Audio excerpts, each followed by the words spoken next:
Okay, I thought about changing jerseys from the live stream till now, but I don't really need to because not everybody's can watch that live stream. And anyways, I like to make sure I'm wearing something different in each video. It's kind of a thing I do. But anyways, there were 8 games tonight, and I'm only going over goaltenders and rookies or young kids. So if you don't see names on the board, it's because either young kids, rookies didn't get on the board, or they didn't have a lot in the lineup. Let's be honest, a lot of these teams tonight were icing some pretty experienced rosters. Kings especially, and I'll get to that game. Boston and Philly. Stempniak had a goal and 2 assists, so while there's a lot of guys getting released from their tryouts, Stempniak's still here and he's still producing. Vladar with 34 saves on 37 shots. He's had a pretty solid camp. He's put up some pretty good numbers. He will get cut, but he's put up some very solid numbers for Boston in the preseason. Good for him. Elliott, 24 saves on 28 shots for Philly. And again, a very veteran lineup put out there by Philly tonight for the most part, and the scoring's done by your veteran players, like goal and an assist by Giroux, this kind of thing. And I would talk about that during the regular season, and I will once we get there. However, during the preseason, since those goals don't really count for anything, it's fine. The New York Rangers, they won in overtime tonight over New Jersey, 4-3. Eddie Lack with 35 saves on 39 shots. Good showing for Lack, especially for a guy who, odds of him playing very much, relies especially on Corey Schneider and his health. But if Schneider comes back and he's healthy for the opener, it'll be Schneider and Kincaid, and Lack will be the number 3 guy. For the Rangers, Fogarty had a goal. Gettinger had a goal as well. Lundqvist saved 14 of 15. Mazanik saved 9 of, I believe it was 9 of 11. I've got 9 for 10 up there, but I believe it was 9 of 11. So, good showing by Lundqvist tonight after a shaky showing in his first game. And Mazanik, I believe, ended up getting the win in that one because Lundqvist started the game. But I was watching this one for when this one was over, so yeah. And again, because it's preseason, I don't get as wrapped up, and I got to make sure I switch channels and I see as much as I can. That craziness is starting on the 3rd. Okay, Montreal goes in and beats Toronto tonight 5-1.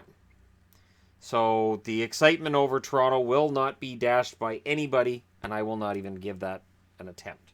Ouellette with 2 assists for Montreal. Kokaniemi with an assist, and Armia 2 assists. Now, 29 saves on 30 shots for Niemi, and Marincin had an assist tonight for Toronto. Marincin, I didn't even mention him in the defenseman mix for Toronto because I think we all admitted he's probably gone.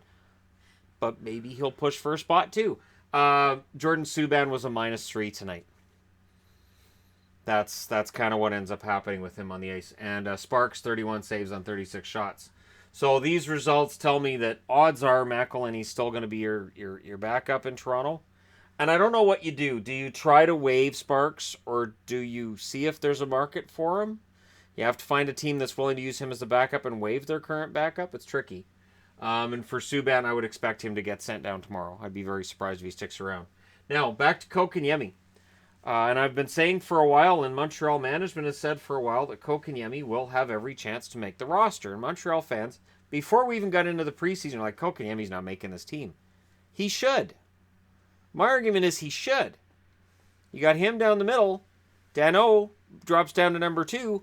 And if Max Domi comes back and plays center, Danault drops to number 3, or Domi's your number 3 center. He could very well be the best center on the Montreal Canadiens. Now, we can all talk about how damning it is that they'd have a rookie as their best forward down the middle.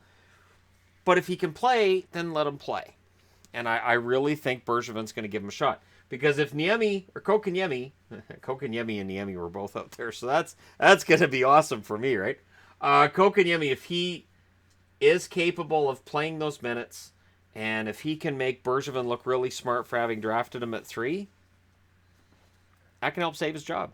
And I'm not kidding. If Kokaniemi comes in this year and as a rookie puts up, say, 45, 50 points at center, that can help save Bergevin's job. That can tell Jeff Molson, okay, so we are shedding some veteran guys, but Mark has a good eye for the young kids, and Kokaniemi looks like he's a building block for the future, and you just never know. Maybe Armia puts up a bunch of points too, and it makes Bergevin look brilliant in the end.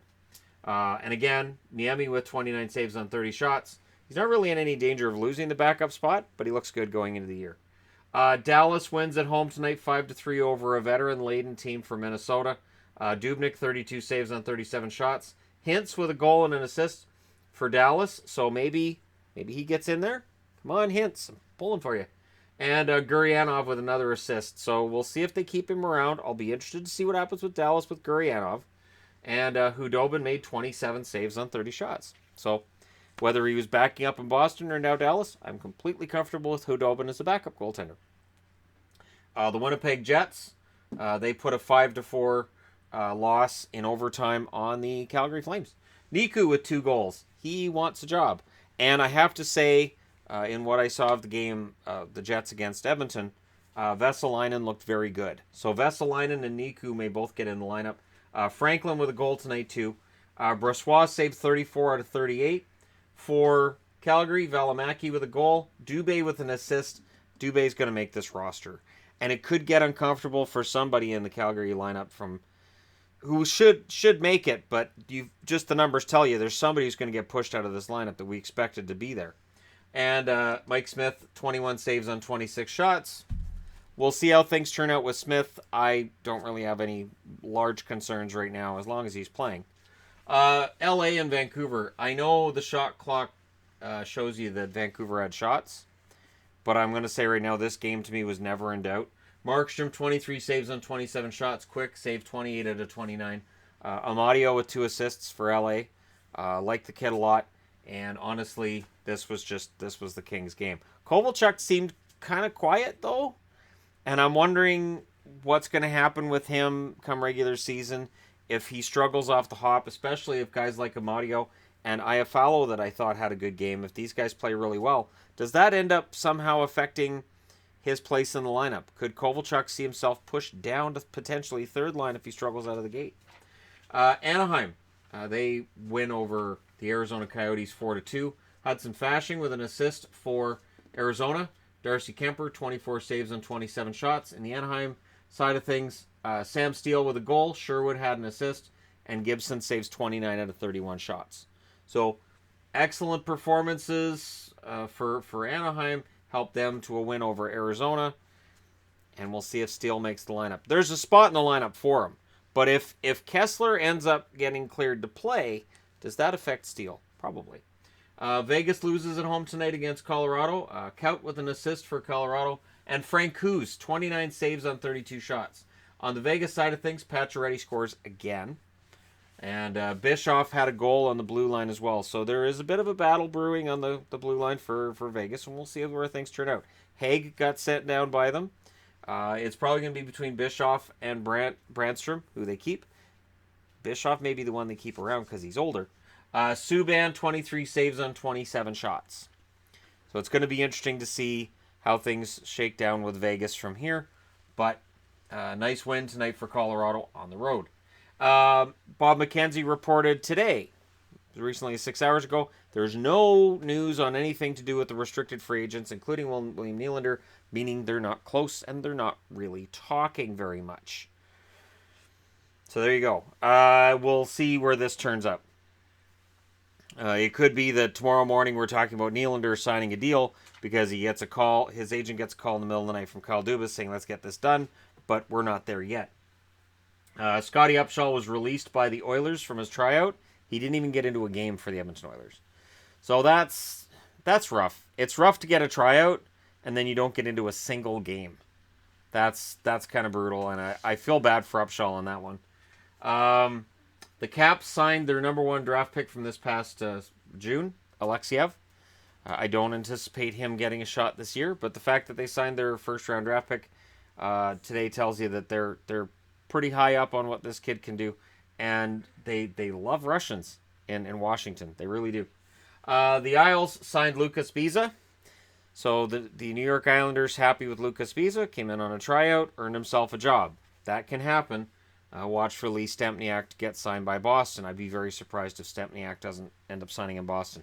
And if he doesn't, some team somewhere should look at the points he's put up, the way he's played in the preseason, and give him a shot. Boston's demoted Cameron Hughes and Zach Senyshyn, which may surprise some. Hughes put up a couple of goals. Senyshyn had a very strong game as well, but I don't know that Senyshyn's there yet. and Boston has a lot of veteran forwards. The Columbus Blue Jackets demoted Bittner. Bittner is notable for where he was on the prospect chart not too long ago, and he's demoted as well. So, and again, Columbus is a veteran-laden lineup, and it's hard to get in that lineup. And part of what you're going to see with guys getting sent down is simple. Are you better off seeing these guys get 16, 17 minutes a night in the American League, or playing 9 or 10 minutes in the NHL and playing sheltered minutes and maybe not playing it all in the third? The answer is you're better off seeing them play top 6 minutes in the AHL and wait for their chance at a top 6 job in the NHL. So that's why you're going to see a lot of guys who may produce very well in the preseason who end up getting sent down. And fans always get upset and say, this is stupid. This guy was playing really well. Yes, but when you put your whole roster together, this guy might have got pushed down to fourth line. You don't need to put him through waivers to send him down to the minors. You're better off putting him in the minors and let him produce down there for when he's ready to come up to the NHL. So there you go. Today's news and notes after the game. Of course, this is starting to look a lot like the previews during the year. But for people who are new to the channel, my previews are much longer than this during the season. They can get pretty wordy and pretty long, and I do timestamps on them. I don't do it for the preseason because they're short, relatively speaking. But thank you guys so much for watching. Don't forget to hit like and subscribe if you're browsing your way through. You just happened upon this video. And thank you guys so much for being out there. Makes it worth being in here to do this. And I'll talk to you again soon.